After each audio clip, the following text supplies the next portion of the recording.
राधे राधे, राम राम। कैसे हैं आप सब? उम्मीद है आप सब बहुत अच्छे हैं।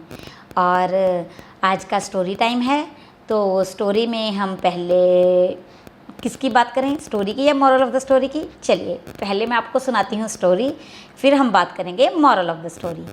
आज की स्टोरी में हम बात करेंगे एक शहर की, जहाँ के एक कुएं में 3 कुत्ते गिर जाते हैं और वो हमें क्या सिखाते हैं। चलिए स्टोरी स्टार्ट करें, लेट्स प्ले।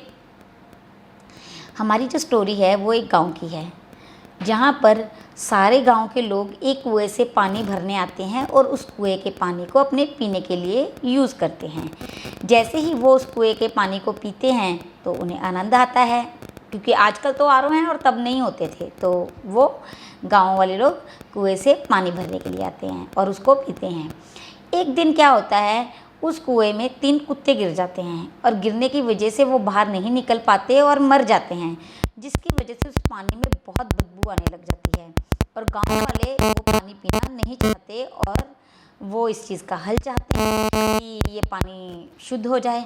तो वो क्या करते हैं, अपनी नगर पंचायत बुलाते हैं और पंचायत से इस चीज़ की सलाह मशवरा करते हैं, लेकिन उन्हें कोई हल नहीं मिलता। लेकिन उसी गांव में एक आदमी होता है जो काफ़ी देर से वहाँ पे तपस्या कर रहा होता है, जो अब संत फ़कीर बन चुका होता है तपस्या कर कर के। तो लोग सोचते हैं ये इतनी तपस्या करता है, इतनी पाठ पूजा करता है, तो इसके पास हमारी मुसीबत का हल ज़रूर होगा।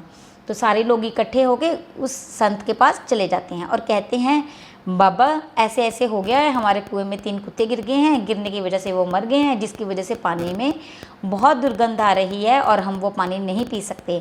आप हमें इसका कोई हल बताइए कि हम इससे अपना निवारण कैसे करें। तो वो संत बाबा कहते हैं, ऐसे कीजिए, आप कल उस कुएं पे जाइएगा, ये वाली पाठ पूजा करिएगा, ऐसे ऐसे पाठ पूजा करिएगा, आपका जो पानी है वो शुद्ध हो जाएगा। तो वो ऐसे ही करते हैं। सारे गांव वाले इकट्ठे होकर अगली सुबह वहाँ पर चले जाते हैं और अपनी पाठ पूजा शुरू कर देते हैं। सारी पाठ पूजा ख़त्म होने के बाद वो शाम तक देखते हैं, लेकिन उस पानी में से दुर्गंध अभी भी नहीं जाती। तो वो फिर बाबे के पास जाते हैं, कहते हैं, संत बाबा हमने सारा पाठ पूजा करके देख लिया, लेकिन वो तो अभी भी नहीं जा रही, दुर्गंध तो अभी भी आ रही है, हम वो पानी कैसे पिएं। तो बाबा कहते हैं, ऐसे करना, ये सामान लेकर आप उस तीर्थ स्थान पे चले जाना और वहाँ पे चढ़ा देना, जिससे ये दुर्गंध चली जाएगी और ये पानी पीने लायक हो जाएगा। गांव वाले फिर उसकी बात मान लेते हैं। तो एक तीर्थ स्थान पे जाते हैं, जो सामान उस बाबा ने कहा होता है वहाँ पे जाके चढ़ा देते हैं। जैसे ही वो बाबा वो जाके सारा सामान चढ़ाते हैं, आकर कुएँ को देखते हैं, कुएँ से स्मेल फिर नहीं जाती, वो वैसे ही दुर्गंध आ रही होती है। गाँव वाले फिर परेशान। गांव वाले फिर उस बाबा के पास चले जाते हैं और कहते हैं, बाबा आपने जो कहा था हम तीर्थ पे भी जाए, सारा कुछ कराए, लेकिन पानी में से दुर्गंध तो अभी भी वैसे ही आ रही है जैसे पहले आ रही थी, अब हम क्या करें। जैसे ही बाबा ये बात सुनते हैं, बाबा कहते हैं, ऐसे कीजिए, आप ये सुगंधित पदार्थ जिसको आजकल हम परफ्यूम या इत्र बोलते हैं, ये ले जाइए, उस पानी में डालिए। जैसे ही आप उस पानी में डालेंगे सारा पानी सुगंधित हो जाएगा और दुर्गंध चली जाएगी। जैसे ही गांव वाले ये बात सुनते हैं तो वो बहुत खुश हो जाते हैं कि चलिए आज तो हमें शुद्ध पानी पीने को मिलेगा। तो वो सारे जाते हैं, गांव वाले जाते हैं और उस कुएं में वो इत्र और सुगंधित पदार्थ को फैला देते हैं, डाल देते हैं। वो पानी सारे कुएं में फैल जाता है, लेकिन वो दुर्गंध अभी भी नहीं जाती। तो सारे गांव वाले फिर परेशान, उनको बाबा पे गुस्सा आने लग जाता है। वो बाबा के पास जाते हैं और भड़कने लग जाते हैं, संत बाबा आपने जो कहा था हमने सब करके देख लिया, लेकिन वो दुर्गंध अभी भी नहीं जा रही, अब आप ही हमारे साथ चलिए और उसका कोई हल निकालिए। जैसे ही वो बाबा कुएं पे जाते हैं तो उन्हें भी बहुत दुर्गंध आती है। बाबा उनसे पूछते हैं कि आपने सब कुछ कर लिया, पाठ पूजा कर लिया? वो कहते हैं हाँ कर लिया। अब तीर्थ स्थान पे ये सारा सामान चढ़ाया है? वो कहते हैं हाँ चढ़ाया है।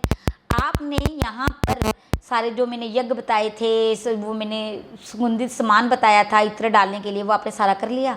गाँव वाले कहते हैं हाँ हमने कर लिया। पर फिर संत बाबा भी परेशान हो जाते हैं, ऐसे क्यों, ये अभी भी क्यों नहीं जा रही? तो संत बाबा कहते हैं, क्या आपने वो 3 मरे हुए कुत्तों को कुएं में से निकाला? सारे बंदे चुप क्यों? क्योंकि उन्होंने वो कुत्तों को निकाला ही नहीं, वो कुत्ते वहीं पे पड़े थे, तो वो दुर्गंध कैसे जाए।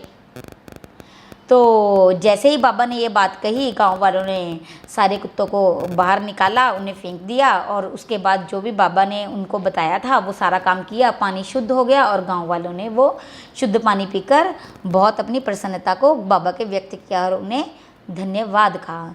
और बाबा ने हमें ये चीज़, बाबा ने जाते हुए उन्हें ये चीज़ समझाई कि जैसे हम अपनी ज़िंदगी में 3 चीज़ें, वो 3 कुत्तों की तरह, पहला कुत्ता हमारा मोह, दूसरा कुत्ता हमारा क्रोध और तीसरा कुत्ता हमारा लोभ, जब तक हम अपने अंदर के ये 3 कुत्तों को, ये 3 चीज़ों को बाहर नहीं निकाल देते, हम किसी भी तीर्थ यात्रा का, पाठ पूजा का, यज्ञ का, भगवान की पूजा का आनंद नहीं ले सकते, इसका जो लाभ है हम नहीं उठा सकते।